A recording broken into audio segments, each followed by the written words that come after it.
Single dad took a homeless beggar home. The next morning, she was the world's richest woman.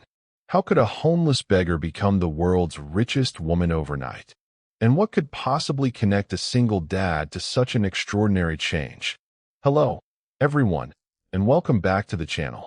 We're so glad you're here with us for another unforgettable story filled with emotion, mystery, and unexpected possibilities. Before we begin, make sure to subscribe to the channel and turn on notifications so you never miss a new story. Thank you so much for being here, watching, and supporting our channel. Your support truly means a lot to us. Now, let us know in the comments. What would you do if you took a homeless stranger home and woke up to discover she was the world's richest woman? With that question in mind, let's begin this remarkable story. Don't touch her. Ethan Cole stepped between the grocery store manager and the woman before the man's hand could close around her arm. The shopping cart slammed sideways. Cans of tomato soup crashed onto the polished floor. A little girl near the checkout gasped and hugged her purple backpack against her chest. "She's stealing," the manager snapped. "She asked for water," Ethan said. "That's not a crime." The woman stood beside the refrigerated drinks with her head lowered, wearing a thin gray coat that was far too light for the freezing rain outside. Her hair was tangled. Her shoes were soaked through. To everyone in that store, she looked like another homeless stranger nobody wanted to notice. But Ethan noticed something nobody else did. Her eyes. They were not dull. They were watchful, intelligent, frightened, yes, but not broken. "She needs to leave," the manager said. "Then I leave too," Ethan answered. The manager laughed. "Over a beggar?" Ethan looked down at the $43 folded inside his wallet. Rent was due Friday. His daughter Lily needed new sneakers. The electric bill was still unopened on the kitchen counter because he already knew he couldn't afford it. Yet he pulled out the money anyway. Add a hot meal, bottled water, soup, and whatever she wants. The store went quiet. The woman slowly raised her eyes. "Why?" she whispered. Ethan shrugged. "Because you're hungry. You don't know me. I don't have to." Lily stepped closer and held out her box of macaroni. "You can have mine too." The woman stared at the child. Her lips trembled. Then she whispered something so quietly that only Ethan heard it. "Please don't let them find me." Ethan's expression changed. "Who?" The woman looked toward the glass doors. A black SUV was parked across the street with its headlights off. She swallowed. "I can't tell you." Ethan looked at the SUV, then back at her. "Then don't." He picked up the grocery bag. "Come on." "Where?" she asked. "Home." She stared at him as though he had spoken another language. "You don't know me." Ethan nodded. "You said that already." He held out his hand. "But my daughter says nobody should sleep outside when there's a spare room." Lily smiled. "Dad's room has the broken heater, though." Ethan sighed. "Thank you for the honesty." For the first time, the woman almost smiled. "My name is Claire," she whispered. "Claire Morgan." Ethan didn't know the name. He didn't know that the woman standing in a wet gray coat was the founder and controlling shareholder of Morgan Meridian Holdings, a global financial and technology empire valued in the hundreds of billions. He didn't know that for 3 days, private security teams had been searching hospitals, shelters, bus stations, airports, and police records across Pennsylvania and New York.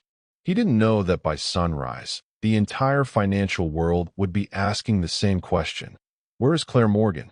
And he certainly didn't know that the answer would be found in his small rented house, beside a chipped kitchen table, where the richest woman on earth had spent the night under a faded blanket because one struggling single father had decided that a human being mattered more than money.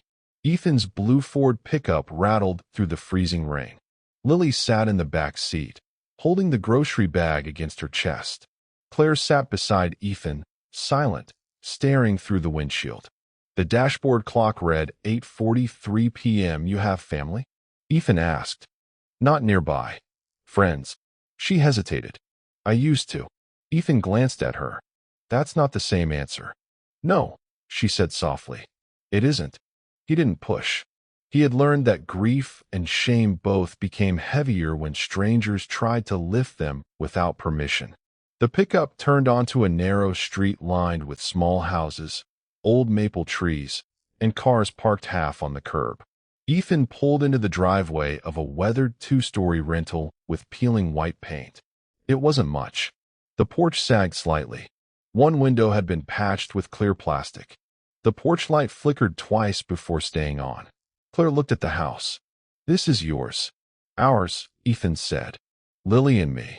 Lily opened the door before he could reach it. "Dad, the heat is doing that thing again." "What thing?" "The thing where it doesn't heat." Ethan closed his eyes. "Right. That thing." Claire looked at him. "You can still take me somewhere else." "Where?" She had no answer. Ethan opened the door. "Come inside." Warm air barely existed in the living room. Ethan immediately turned on two small space heaters. Lily disappeared upstairs and returned carrying an oversized blanket covered in faded stars. "You can use this," she told Claire. "Mom bought it." Ethan went still. Claire noticed. "You don't have to give me that." Lily shook her head. "It's okay. Dad says Mom would want people to be warm." Ethan looked away. Claire touched the blanket with both hands. "Your mom sounds wonderful." "She was," Ethan said. "She died 3 years ago." Claire's eyes softened. "I'm sorry."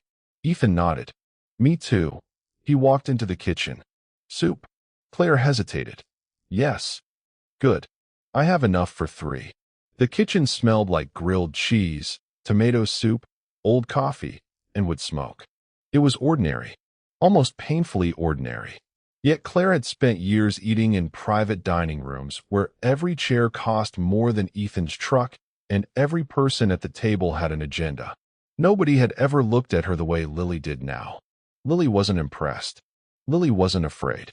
She simply wanted to know whether Claire liked tomato soup. "Do you?" Lily asked. "Yes." "Good. Dad makes it too salty." Ethan looked over his shoulder. "I'm standing right here." "I know." Claire laughed softly. Ethan smiled despite himself. The sound changed the room. Later, after Lily went upstairs, Claire stood by the kitchen window. Ethan washed dishes. "You should sleep," he said. "I'm not tired." That's usually how exhausted people describe themselves. Claire looked at him. "How do you know?" Ethan dried a plate. "I've been exhausted for 3 years." She looked toward the photograph on the refrigerator. Ethan, Sarah, and Lily standing beside a lake. Sarah's hand rested on Ethan's shoulder. Her smile was bright enough to fill the whole picture. "You still love her," Claire said. Ethan paused. "Yes. Even now, love doesn't stop because someone dies." Claire looked down. "No, it doesn't." The silence between them wasn't uncomfortable. It was almost sacred. Then Claire whispered, "I lost someone too." Ethan didn't ask who. He simply nodded. "Then you understand." She looked at him. "Understand what?" "Why some people disappear." Claire's eyes filled. "Yes." Upstairs, Lily called, "Dad." "Yeah." "Can Claire stay tomorrow?" Ethan looked at Claire. Claire looked back at him. "If she wants," Ethan answered. Lily's footsteps disappeared. Claire smiled faintly. "Your daughter has already decided." Ethan nodded. "She does that." He turned off the kitchen light. "Good night, Claire." "Good night, Ethan." He walked upstairs. Claire waited until she heard his bedroom door close. Then she reached beneath the lining of her coat and pulled out a cracked black phone.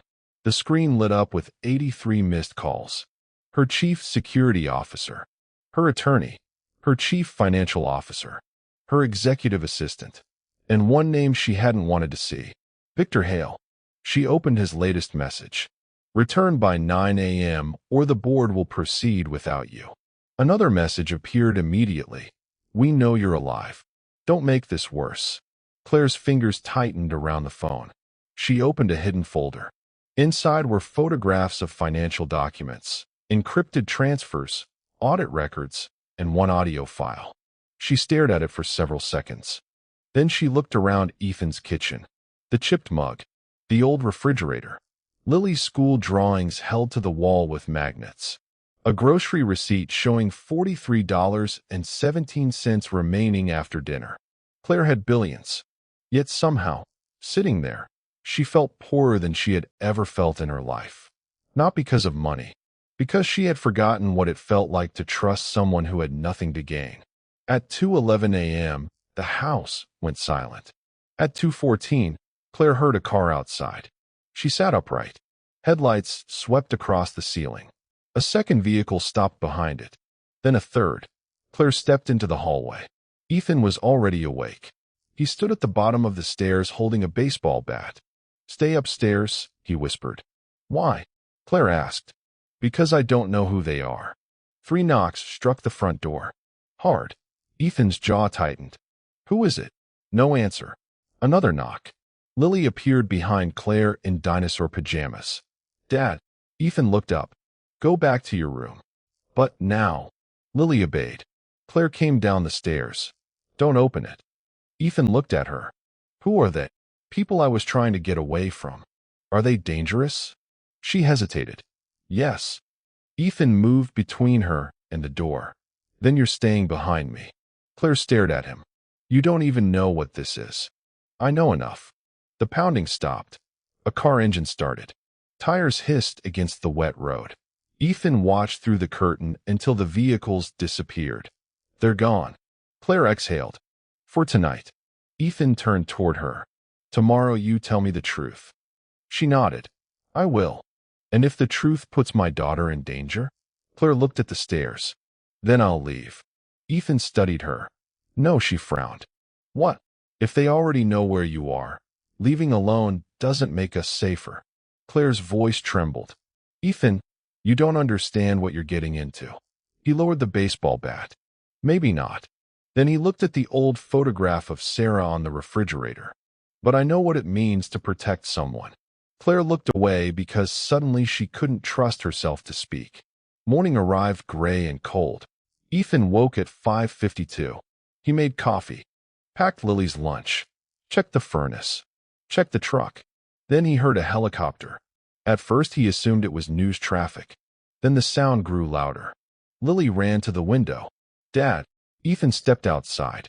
3 black SUVs were turning onto the street. A fourth followed. A helicopter hovered above the rooftops. Neighbors opened their curtains. Ethan's stomach tightened. The first SUV stopped directly in front of his house. 6 security officers stepped out. A silver-haired woman in a camel coat hurried toward the porch. "Mr. Cole." Ethan stood in the doorway. "Yes." "I'm Margaret Shaw, Chief Counsel to Claire Morgan." Ethan stared at her. "Claire." Margaret's face changed. "Yes." She looked past him. "Is she here?" Ethan didn't answer. Margaret swallowed. "Sir, you don't understand how serious this is." Ethan's voice remained calm. "Then explain it."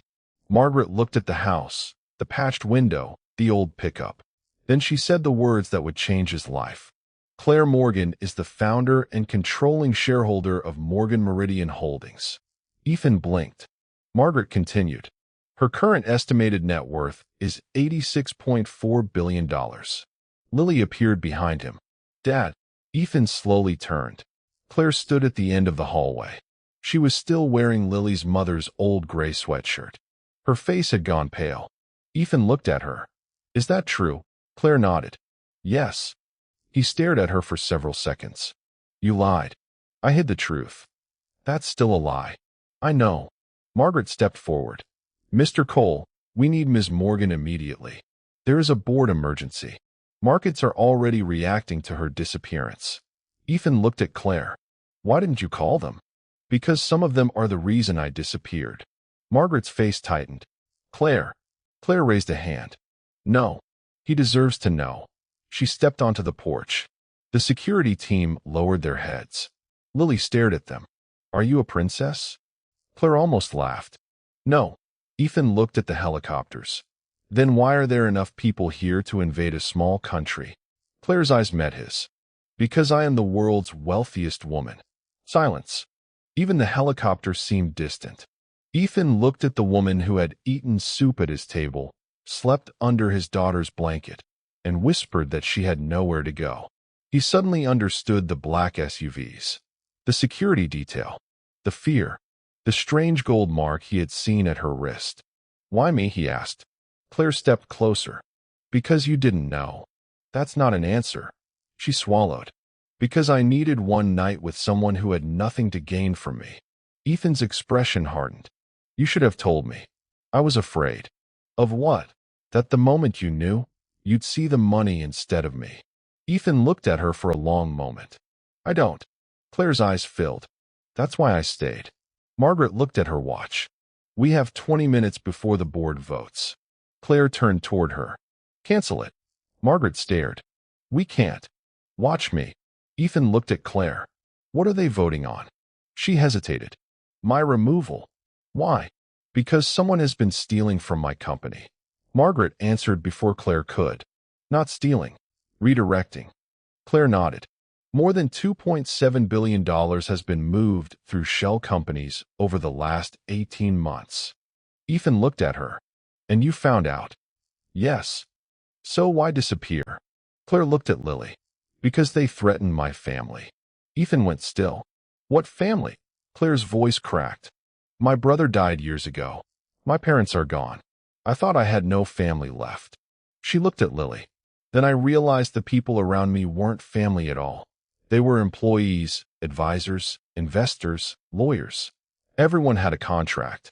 Ethan understood. "And you didn't know who to trust." "No." Claire's eyes moved toward him. "Until you." Ethan shook his head. "You barely know me. I know you had $43 and spent almost all of it feeding a stranger." He looked away. "That doesn't make me special."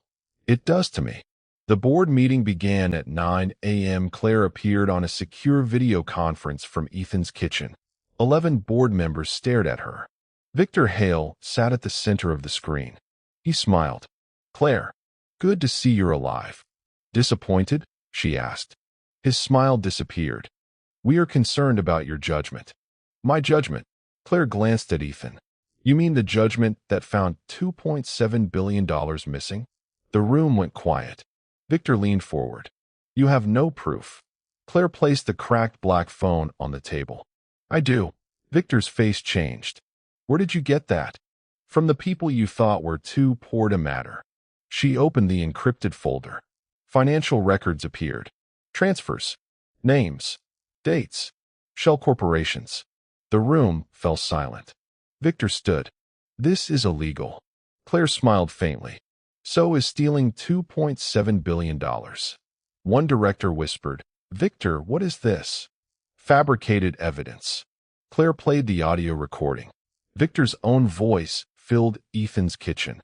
"Move the assets before she realizes what we're doing." Another voice asked, "And if she finds out?" Victor answered, "She won't. She's too busy trying to save the company." The recording ended. Nobody spoke. Claire looked directly into the camera. "You were right about one thing, Victor. I was too busy trying to save the company." She paused. "I was just looking in the wrong direction." Victor's face turned white. Federal agents entered his office 20 minutes later. The board suspended him. His accounts were frozen. The evidence was transferred to investigators. By noon, the story broke nationally. Claire Morgan returns after disappearing for 3 days. Billionaire CEO exposes $2.7 billion fraud. But Ethan wasn't watching television. He was sitting at the kitchen table staring at his bank account. A notification had appeared. $250,000 deposited. He immediately looked at Claire. "What's this?" She froze. "What?" "The money." Claire's face fell. "Ethan, did you send this?" "Yes." "Why?" "Because I owe you." Ethan stood. "You don't owe me. You spent your rent money on me."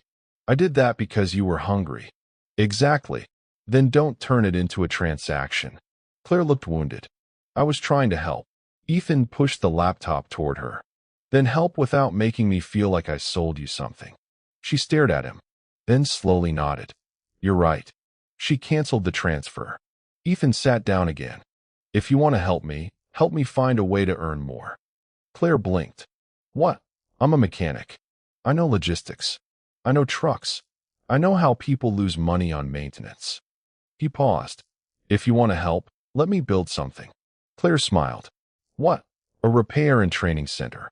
affordable service for working families, apprenticeships for people coming out of shelters and veterans leaving the military. Claire stared at him. You just designed a non-profit business model in 30 seconds. Ethan shrugged. I've had a lot of time to think. Then let's build it. They did. But before that could happen, Ethan's life was nearly destroyed. A photograph of Claire leaving his house appeared online. Headlines called him a gold digger. Comment sections mocked him. People claimed he had planned the entire encounter. His landlord asked him to move because reporters were blocking the driveway. Lily came home from school crying because another child had called her father a billionaire boyfriend. Ethan considered leaving town. Claire wanted to make a statement. Ethan refused. Don't defend me. Why? Because they'll say I'm using you. They already say that. Then let them. Claire looked at him. You're not angry? Of course I am. Then why are you so quiet? Ethan looked toward the window. Because my daughter is watching how I handle this. Claire understood.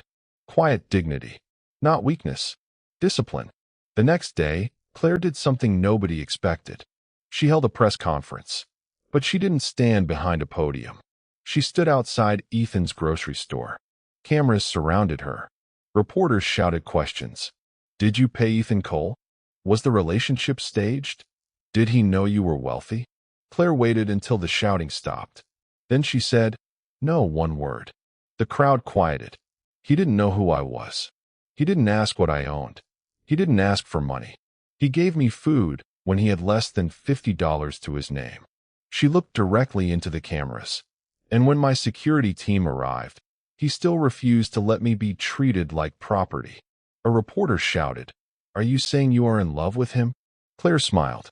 I'm saying the first person in years to make me feel safe was a man who had every reason to be afraid of me. The clip went viral. But Claire wasn't finished. You want to know who the real story is about? She turned toward Ethan, who stood several feet away. It's not me. Ethan shook his head slightly. Claire continued. It's the person who chooses kindness when kindness costs something. The crowd became silent. People keep asking what he got from me. That's the wrong question. She looked into the cameras.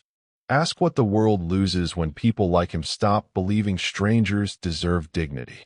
The story changed overnight. Donations flooded shelters. Ethan's proposed repair center received thousands of applications from veterans, single parents, and people trying to rebuild their lives. Claire funded the first location anonymously. Ethan insisted on working there himself. He refused an executive title. He wanted a wrench in his hand. He wanted to teach people how to fix engines and rebuild confidence. Lily helped name the place. Second Chance Garage, she said. Ethan smiled. That's actually good. Claire looked at the sign. It's perfect. The grand opening came 6 months later. More than 200 people stood outside the renovated building. Veterans, single parents, formerly homeless workers, mechanics, teachers, children. Ethan stood behind the podium but didn't use it. He simply looked at the crowd. I don't have a speech. Everyone laughed. I know. That's terrible for a grand opening. He glanced at Claire. But I learned something. The crowd quieted. People don't always need someone to rescue them. Sometimes they need someone to believe they can stand again. Claire looked down. Ethan continued. That's what she did for me. He pointed toward Claire. She gave me a chance to build something bigger than my own problems. Claire's eyes filled. Ethan looked back at the crowd. And that's what this place is for. The applause came slowly, then all at once. But Ethan wasn't finished. There is one more thing. He stepped aside. Lily walked onto the stage holding a small, framed photograph. It was Sarah, Ethan's late wife. My mom used to say, Lily told the microphone, that if you have enough for yourself, you have enough to share. Claire covered her mouth. Ethan looked at the photograph. She was right. Then he looked at Claire. She would have liked you. Claire couldn't stop the tears. Later that night, after everyone left, Ethan and Claire sat on the steps outside the garage. The sign glowed above them. Second Chance Garage. The city lights shimmered in the distance. Your wife sounds amazing, Claire said. She was. Do you think she would be angry? About you? Claire nodded. Ethan smiled. No, how do you know? Because she always believed people deserved another chance. Claire looked at him. Do I? Ethan turned toward her. You already have one. She whispered. And you? What about me? Do you get one too? Ethan thought about the years after Sarah died. The empty house. The unpaid bills.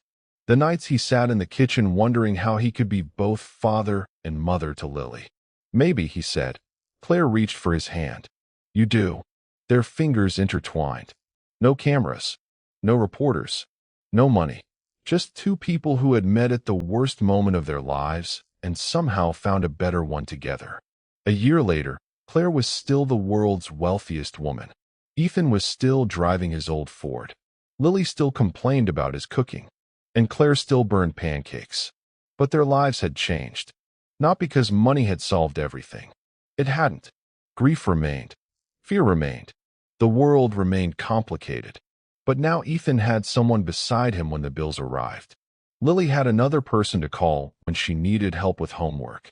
Claire had a home where nobody cared whether she was worth $86 billion. One winter evening, Claire returned to Ethan's house after a long day in New York. She stepped through the door and saw a small envelope on the kitchen table. What's that? Ethan asked. A letter. She opened it.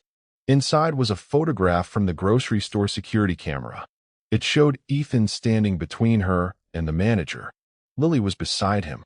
Claire was holding the box of macaroni. On the back, someone had written a single sentence. You saved her before you knew who she was. Claire looked at Ethan. Where did you get this? Your security team sent it. She smiled. I hate that they have cameras everywhere. Ethan laughed. They have a point. Claire looked at the photograph again. I was so scared that night. I know. I thought everyone wanted something from me. Most people probably did.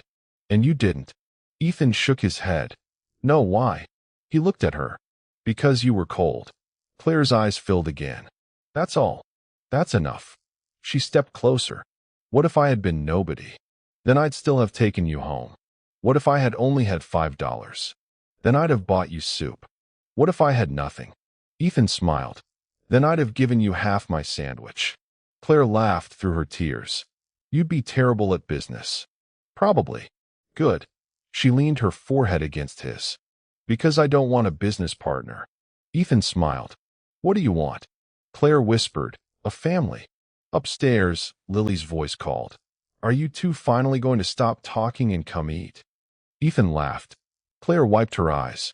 I think we're being summoned. They walked upstairs together. Years later, when reporters asked Claire Morgan what the greatest moment of her life had been, they expected her to mention the day she built her first billion-dollar company. They expected the acquisition that made her fortune. They expected the moment she became the world's richest woman. She always surprised them. None of those, she would say. The greatest moment was when a man with $43 looked at me and saw a person. Then the reporter would ask, did he know who you were? Claire would smile. No, would he have helped you if he had known? She would pause. I don't think he would have helped me because I was rich. Her voice would soften. I think he helped me because I was human. And that was the truth Ethan carried with him for the rest of his life. He had not rescued a billionaire. He had not rescued the richest woman on earth. He had rescued Claire, a frightened woman standing alone in the rain. And Claire had not rewarded him because he was poor. She had given him a second chance because he had reminded her that dignity could survive even where trust had died. The money came later. The foundation came later. The garage came later. The love came slowly, carefully, honestly. The miracle was not the billions. The miracle was that two people from completely different worlds had found each other without knowing what the other could offer. That was why the night mattered. Because kindness is easiest when it costs nothing. Real kindness begins when it costs you something. Ethan could have walked past her. He could have said, someone else will help. He could have protected his $43. He could have protected his daughter from a stranger. Instead, he opened a door. And sometimes a door is all grace needs. Claire could have bought herself 100 houses. She could have called a helicopter. She could have summoned lawyers, bodyguards, doctors, assistants, and politicians. But none of them could give her what Ethan gave her that night. A quiet room, a warm meal, a child's blanket, a place where she didn't have to be powerful, a place where nobody asked what she was worth, a place where she could simply be Claire. And perhaps that is why the next morning became famous. Not because the homeless woman was revealed to be the world's richest woman. Not because black SUVs arrived outside a poor man's house. Not because billions of dollars changed hands.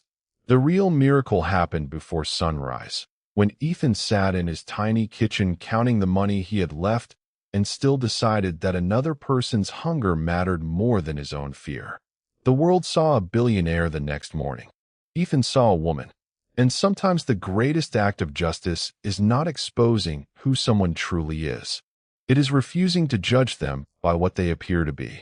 Because dignity does not wear a price tag. Grace does not check a bank account. Redemption does not ask for a resume. And second chances rarely arrive looking important. Sometimes they arrive soaked from the rain, trembling beneath a streetlight, whispering that they have nowhere else to go. Sometimes they knock on the door of a struggling single father who has almost nothing left to give. And sometimes, when that door opens, two lives change forever.